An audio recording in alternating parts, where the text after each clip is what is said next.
রসুল যখন চলে যাবেন একথা যখন সিদ্দিক বুঝতে পেরেছেন, কোরআনুল করিমের আয়াতে কারিমা যখন নাজিল হলো, আল-ইয়াওমা আকমালতু লাকুম দীনাকুম ওয়া আতমামতু আলাইকুম নি'মাতি ওয়া রাদিতু লাকুমুল ইসলামা দীনা, এই আয়াত যখন নাজিল হলো তখন হযরত ওমর আল ফারুক খুশি, হাসতেছেন, কয় আমাদের দিন পরিপূর্ণ হয়েছে, মোকাম্মেল হয়েছে, কমপ্লিট হয়েছে, ভালো লাগতেছে, আমরা অনেক কষ্ট করেছি, আজকে আল্লাহর পক্ষ থেকে স্বীকৃতি মিলেছে। সিদ্দিক আকবর কাঁদতেছে। ফারুক আজম বললেন, তুমি কাঁদতেছো কেন? কয় তুমি বুঝো নাই কোরআন। জোরে বলেন সুবহানাল্লাহ। কোরআন তুমি বুঝো নাই। বলে যে কি, কোরআনের একটা জাহের একটা বাতিন আছে। জাহের হচ্ছে আমাদের জন্য দিন কমপ্লিট হয়েছে, আর বাতিন হচ্ছে কমপ্লিট হলে যিনি মিশন নিয়ে এসেছেন উনি চলে যাবেন, উনি পৃথিবীর জমিয়ে থাকবো না, আমরা তো নবীকে হারিয়ে ফেলবো। এজন্য আমি সিদ্দিক আকবর কাঁদতেছি। জোরে বলেন সুবহানাল্লাহ। দেখেন দুজনের দু রকমের বুঝ, প্রেমের জগতে খেলা চলতেছে। ফারুক আজমও কিন্তু কম প্রেমিক ছিলেন না, উনি প্রেমিক ছিলেন এক রকমের, সিদ্দিক আকবর প্রেমিক ছিলেন আরেক রকমের। সিদ্দিক আকবর বললেন, আমি বাতেন বুঝে গেছি যে মিশন শেষ হওয়ার পরে মিশনারি শিপ পৃথিবীর জমিনে থাকে না, এজন্য নবী পাক অল্প দিনেই চলে যাবে, আমি আমার নবীকে হারিয়ে ফেলবো, এজন্য আমার চোখ দিয়ে পানি বের হচ্ছে।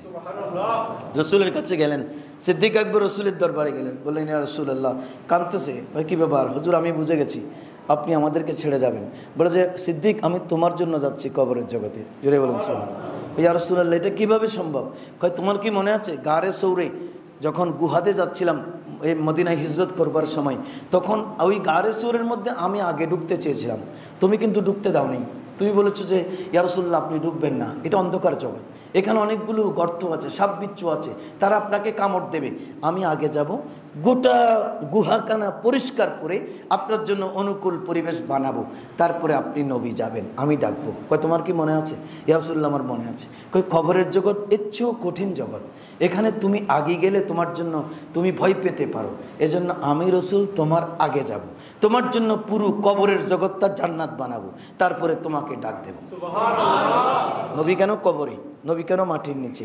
নবী কেন দাফন হলো? আপনি তো এই যুক্তিগুলো আমাদের ছেলেদেরকে দেখাবেন যে নবী কাফন পরেছেন, নবী খাটে চড়েছেন, নবী কবরে গিয়েছেন, নবী মাটির নিচে চলে গেছেন, নবী মরে গেছেন, নবী পচে গেছেন, নবী আমাদের মতো নন, নবী এভাবে থাকতে পারে না। আপনি এসব যুক্তি দেখাবেন, কিন্তু ইনি বলছেন আমি তোমার জন্য যাচ্ছি, কারণ কবর অন্ধকার জগৎটাকে কিয়ামত পর্যন্ত যেন আমার উম্মতের জন্য নূর বানাতে পারি, আমার রোজার সাথে যেন কানেক্টিভিটি কায়েম হয়, এজন্য আমি নবী মদিনার জমিনে যাচ্ছি।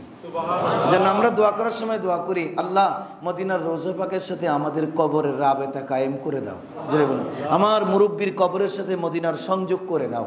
সংযোগ কি? এরা তলদেশ দিয়ে হবে। এই সংযোগ যখন